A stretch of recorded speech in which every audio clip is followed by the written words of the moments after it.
अखिल भूमंडलीय सर्वश्रोमणी मुनि समाज के संस्थापक आदि मुनीश्वर योगेश्वर सदगुरुदेव शिव मुनि महाराज की जय। उपस्थित मुनि वृंद, साधु सज्जन वृंद, संत वृंद, साधक वृंद, आध्यात्म ज्ञान के जिज्ञासुओं और प्रेमियों, सभी श्रोता वृंद, आप सबको मेरा कोटिशः नमन, सप्रेम जय जीव। तो आध्यात्मिक चर्चा चल रही है और हम लोग सदगुरुदेव शिव मुनि महाराज रचित ग्रंथ सत्य सुंदर और स्वतंत्र विचार पर चर्चा कर रहे हैं। तो अध्याय 1 पूरा हो गया। आज हम लोग अध्याय 2 पर चर्चा करेंगे, नास्तिक कौन है। तो बहुत बड़ी बात है। इस विषय पर गुरुदेव कितने सुंदर तरीके से हम लोग को समझाए हैं, उसको आगे हम लोग पढ़ेंगे, है ना। तो गुरुदेव लिख रहे हैं, एवं तो जैसा हमने अपने पहले के लेखों में कहा है कि सभी मतांतर के लोग दूसरे मत वालों को नास्तिक कहते हैं। तो गुरुदेव कह रहे हैं, तो जैसा हमने अपने पहले के लेखों में कहा है कि सभी मतांतर, जितने मत और मतभेद हैं लोगों के, तो दूसरों को क्या कहते हैं, नास्तिक। पर नास्तिक का यह लक्षण नहीं है। पर ऐसा नहीं है नास्तिक का लक्षण कि अपने मत को जो नहीं मानता है उसी को नास्तिक कह दो, ऐसा इसका लक्षण नहीं है। इस तौर से तो सोचेंगे, यदि गुरुदेव कह रहे हैं कि जितने मतांतर लोग दूसरे मत वालों को नास्तिक कहते हैं, पर नास्तिक का लक्षण नहीं है, इस तौर से तो सभी नास्तिक हैं। क्योंकि अभी इस समय तक संसार में ऐसे मनुष्य बहुत कम हैं जिनका संबंध किसी मजहब, संप्रदाय या मत से नहीं है। अभी तक संसार में इस वक्त तक, है ना, संसार में ऐसे लोग बहुत कम हैं जिनका किसी माने मजहब से या संप्रदाय से या मत से कोई संबंध न हो। सबका कुछ ना कुछ संबंध है। अतः नास्तिक कौन है, इस प्रश्न का ठीक उत्तर मिलना बहुत कठिन हो रहा है। गुरुदेव कहते हैं नास्तिक कौन है, इस प्रश्न का ठीक उत्तर मिलना भी बहुत कठिन हो रहा है।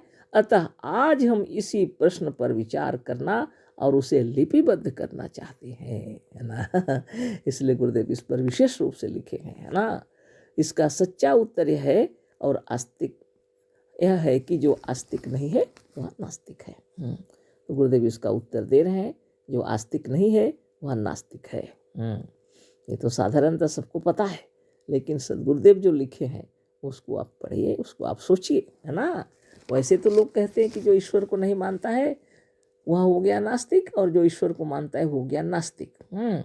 लेकिन ईश्वर को भी लोग जानते कहाँ हैं, है ना।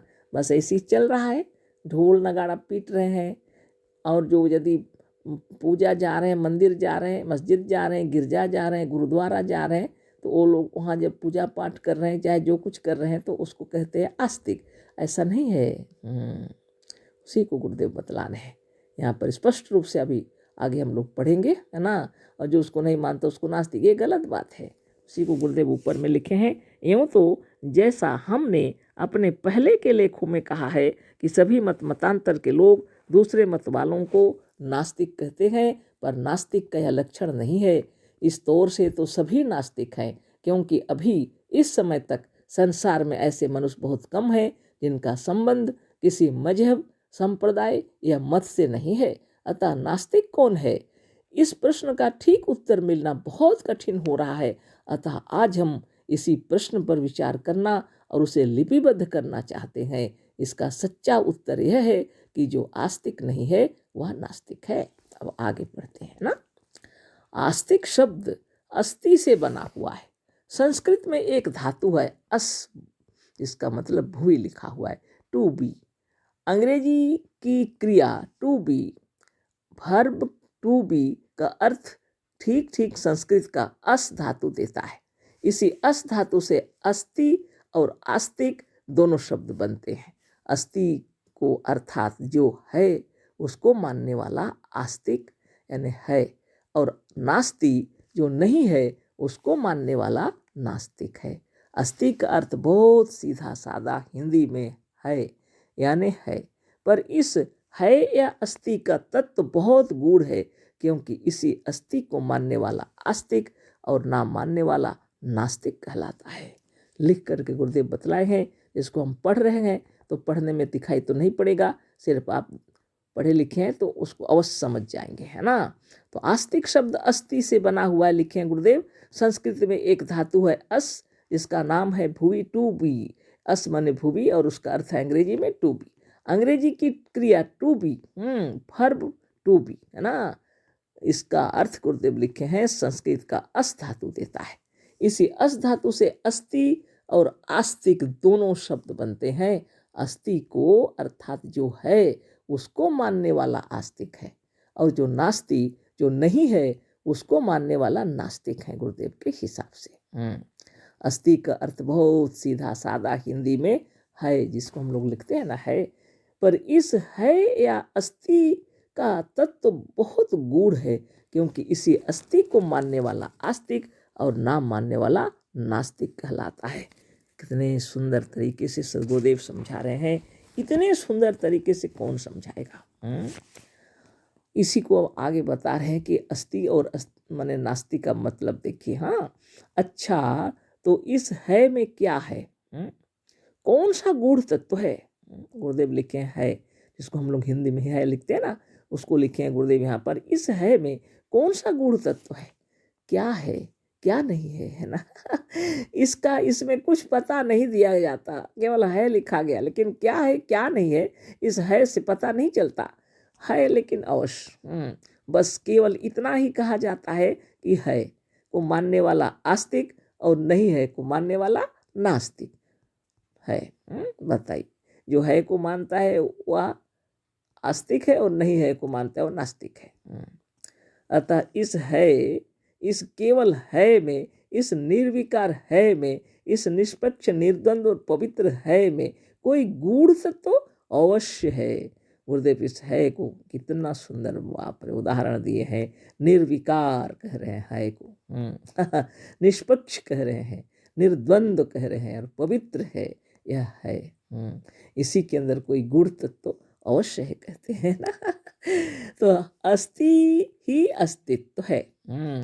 ये है यह अस्थि है, और अस्थि ही अस्तित्व है।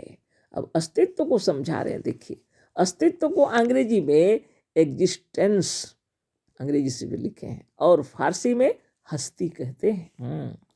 अस्थि को ही अंग्रेजी में एग्जिस्टेंस और फारसी में हस्ती कहते हैं, लिखे हैं। इस अंग्रेजी एग्जिस्टेंस शब्द का अर्थ अंग्रेजी डिक्शनरियों में लाइफ और बीइंग लिखा हुआ है।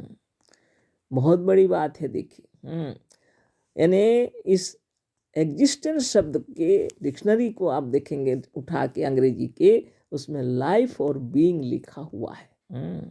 लाइफ बीइंग लिखा हुआ है।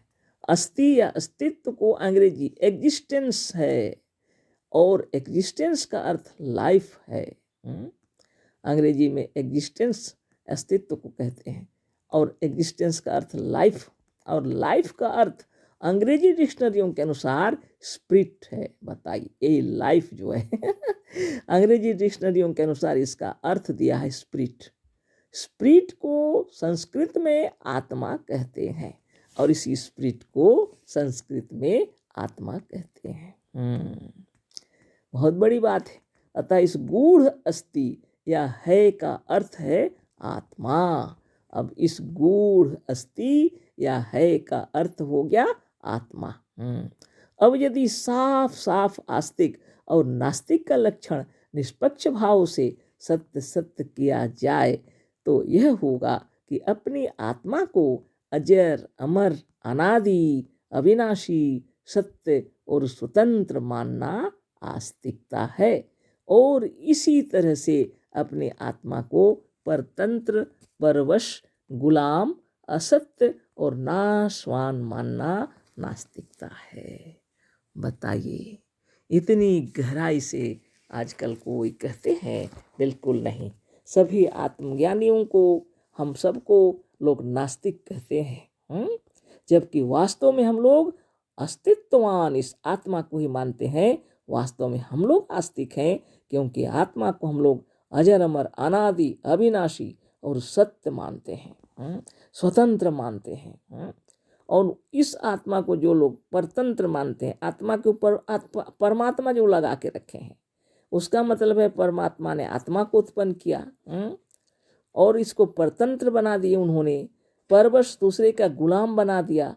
और असत्य है यह, है ना, क्योंकि इसको सत्य भी नहीं मानते, क्योंकि परमात्मा से बड़ा कुछ नहीं है।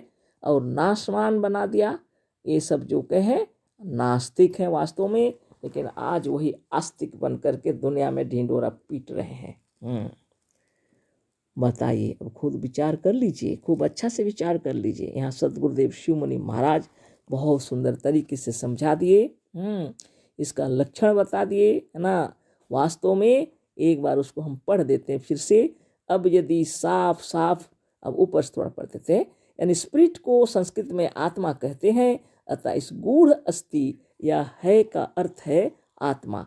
अब यदि साफ साफ आस्तिक और नास्तिक का लक्षण निष्पक्ष भाव से सत्य सत्य किया जाए तो यह होगा कि अपनी आत्मा को अजर अमर अनादि अविनाशी सत्य और स्वतंत्र मानना आस्तिकता है। और इसी तरह से अपनी आत्मा को परतंत्र, परवश, गुलाम, असत्य और नाशवान मानना नास्तिकता है। बहुत सुंदर। सदगुरुदेव शिव मुनि महाराज की जय। कल फिर चर्चा होगी। अशेष धन्यवाद। कोटिशः नमन। सप्रेम जय जी।